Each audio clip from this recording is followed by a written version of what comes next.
কোনো প্রকার পানি ছাড়া মাংসের আচার বানানোর জন্য আমি এখানে 1 কেজি মাংস ভালোভাবে ধুয়ে পানি ঝরিয়ে নিয়েছি।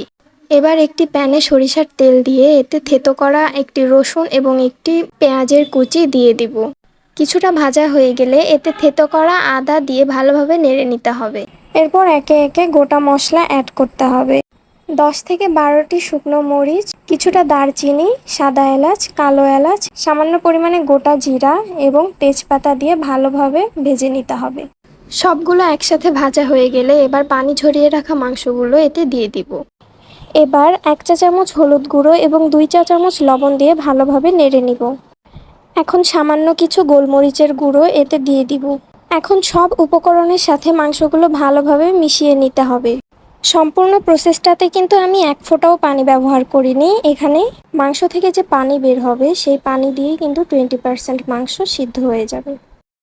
দেখতেই পাচ্ছেন এখানে মাংস থেকে কিন্তু যথেষ্ট পরিমাণে পানি বের হয়েছে।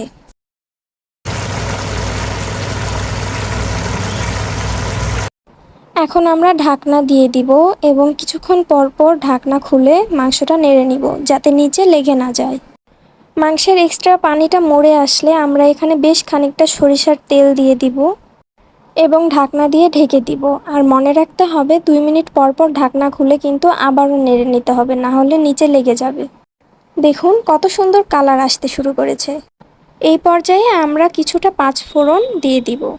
এতে করে আচারের ফ্লেভারটা কিন্তু আরও স্ট্রং হবে।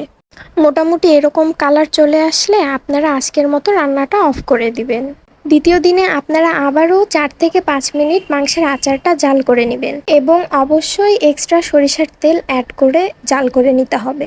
এভাবে প্রায় 2 থেকে 3 দিন 4 থেকে 5 মিনিট আপনারা জাল করে নেবেন।